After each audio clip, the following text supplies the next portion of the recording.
What is in the new stimulus bill? This is sort of what they're calling an addendum to phase 3. This is basically to shore up the Paycheck Protection Program. That was the program that basically went out about 2 weeks ago and 3 weeks ago now, I guess. It's created in March. It was initially $350 billion. And it ran out almost immediately. Many people did not get any support. It's basically to provide for small businesses a grant. If 75% of the money that you get goes towards paying payroll for people, it becomes a grant up to 10 weeks worth of payroll. Another 25% of that loan, if 75% of it goes to payroll, could be used for things like rent and overhead and whatnot. And I guess presumably also paying the business owner, I guess, or some type of if they're not on payroll for some reason. That ran out very quickly. We found out subsequent to it that a lot of huge multi-million-dollar companies were able to sort of structure themselves in a way that they looked like small business. Mm-hmm. And in this instance, the Republicans tried to get a $250 billion one passed with nothing else, and the Democrats shut it down. In this instance, the bill is now $484 billion. $350 billion of that, more or less, goes to the Paycheck Protection Program, about $380. $75 billion of it goes to hospitals. $25 billion goes for disease testing.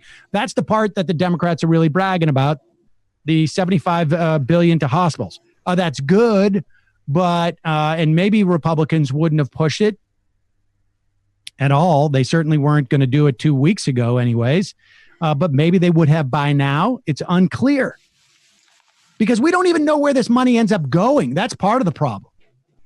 Right. And but the legislation passed in the Senate.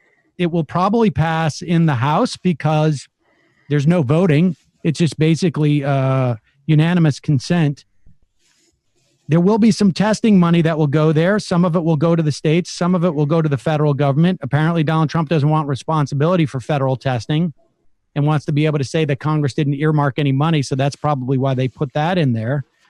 Democrats wanted money, $150 billion for states and local governments, but McConnell and Mnuchin wouldn't do it. Schumer said he was sorely disappointed that new food aid and money requested by governors was not included in the package. Here's the game that's being played. Well, first off, at one point they should leverage some stuff and say, guess what?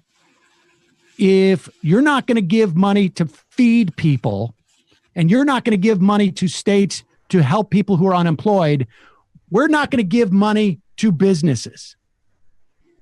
And you're going to have to deal with the consequences. I mean, if you're going to play this game, I mean, this is the thing that doesn't match up for me. And Michael, I want your comment on this.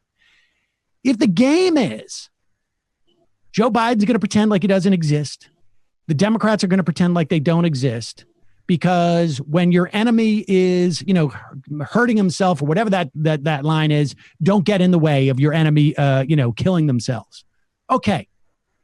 I personally disagree with that strategy, but that's a strategy. It exists. It has some internal coherence to it.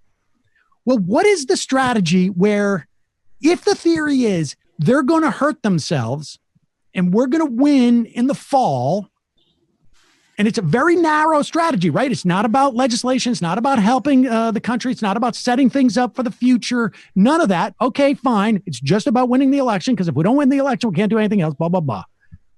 If that's the strategy, well, then why do anything at all? Why not use that as leverage? If you're going to go along, the point is, if you're going to, why not do the $250 billion 2 weeks ago? Why are you doing half measures?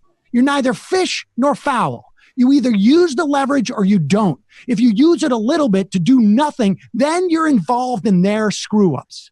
Right. It doesn't make any sense. That's the point. It's not internally coherent strategy.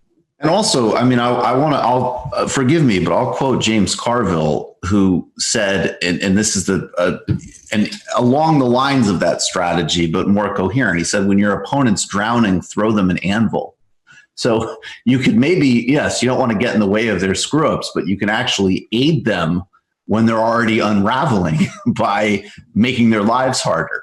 I mean, I just, a couple of points on this. One, what's incredible too, and it does really reflect the asymmetry of power, is that the Democrats are not even, they're not going in a mat for basic, food aid, more state aid. The progressive wing is completely shut out of this. I mean, we know that Ilhan Omar and Rashida Tlaib have put forward very important. I mean, there's nothing utopian about giving people $2,000 a month and making sure they don't have to pay rent during a situation like this. That isn't even on the table. And I think that that's important to note. But I wonder, when this is written about, I made the point last week that Bill Clinton used to get criticized because he was so obsessed with polls that he would even poll where to go on vacation. And that was a symptom of how, plastic his administration was. And I said, you know what? Where is that same pollster to tell Nancy Pelosi to not appear in front of a stainless steel fridge with gourmet ice creams? And I really wonder, when you talk about the strategic incoherence of this, there has to be an element that they just are not all on the same page. They must be thinking in terms of dozens of different individual races and thinking, okay, nationally, we'll run on some sort of incompetence campaign, but on specific races, we want to be able to say that, this person got 20 million for this particular project or whatever else. I think that the best I could tell from trying to figure out what the hell it is that they're thinking is that they're somehow trying to mash up national incompetence campaign, which is what they love to run against, and then to try to pass enough legislation where individual House members and individual senators can run specific races where they talk about the individual goodies that they got into bills. That's honestly I'm just trying to think, because I honestly cannot piece this together. It's just, I can't piece it together. Pelosi, and it is just the leadership now, because nobody has any input to it. It's not just the progressives. I mean, there's just no input into it. Right. That's why they have kept the voting off. You can't even register a complaint about it.